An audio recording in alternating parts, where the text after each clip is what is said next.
Assalamualaikum warahmatullahi wabarakatuh. Kembali lagi bersama saya Arfa. Konten kita kali ini adalah new normal. Apa itu new normal? New normal adalah tatanan kehidupan baru, di mana kehidupan yang lama berbeda dengan kehidupan yang baru pastinya. Terus, apa sih yang ada di new normal? Perubahan apa yang ada? Nah, perubahan yang ada adalah protokol kesehatan yang lebih ditingkatkan. Seperti apa? Protokol kesehatan yang ada di rumah makan seperti ini, dan protokol kesehatan yang ada di kantor-kantor seperti ini. Protokol kesehatan untuk individu, untuk manusianya apa? Nah, adapun starter pack yang harus ada saat new normal, mungkin starter pack ini sudah ada sejak wabah ini ada ya. Seperti apa? Hand sanitizer, masker, vitamin, alat makan sendiri, alat sholat sendiri, dan juga tisu basah. Ini starter pack yang normal, yang biasa, tidak ada yang luar biasanya. Nah, apa yang berbeda dengan kehidupan lama?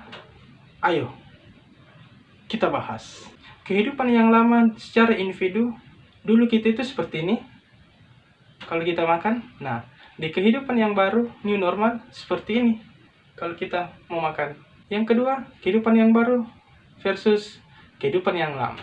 Nah, biasanya kehidupan yang lama, kalau mau masuk kantor ataupun warung makan, ya masuk saja, ya kan? Nah, di kehidupan yang baru seperti ini. Protokol kesehatan lebih ditingkatkan. Dulu kita pakai masker kalau berpergian jauh, pergi ke kampus mungkin atau keluar daerah, baru pakai masker. Atau tatanan kehidupan baru, kemana-mana pakai masker. Ketakutan saya saat new normal itu ketika penyebaran meningkat, ada aktivitas sosial ataupun transaksi yang terjadi. Apalagi banyak manusia-manusia di Indonesia yang tidak mematuhi protokol kesehatan.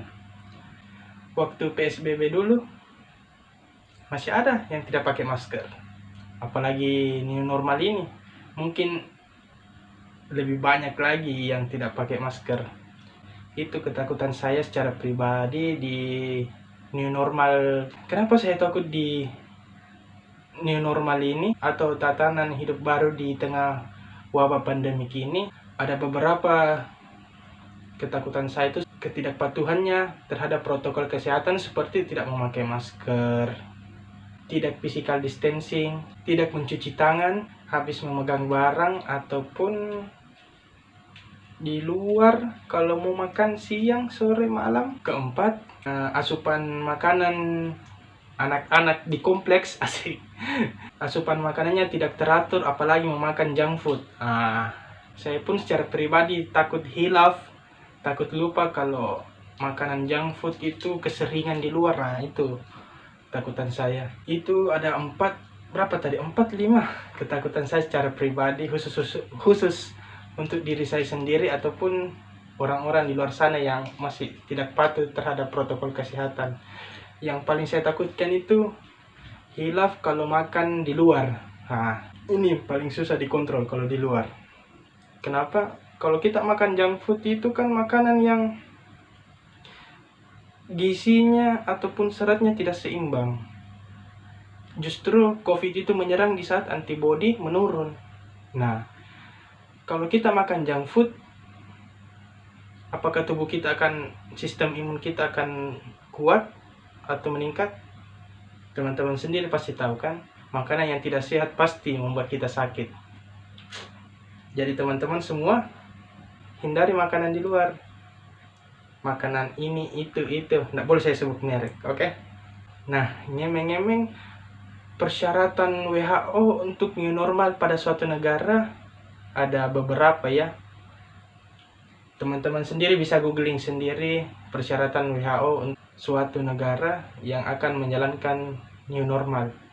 Teman-teman sendiri setelah cek pun persyaratan WHO tentang new normal ini, apakah Indonesia sudah bisa masuk dalam syarat-syaratnya tersebut untuk melaksanakan tatanan hidup baru atau new normal.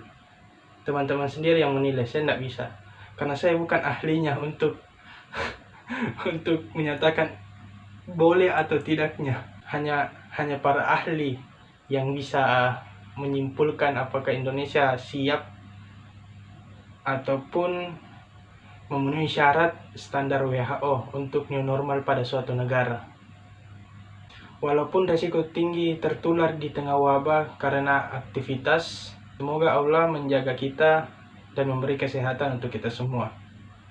Sekian dari saya. Assalamualaikum warahmatullahi wabarakatuh. Sampai jumpa di konten berikutnya.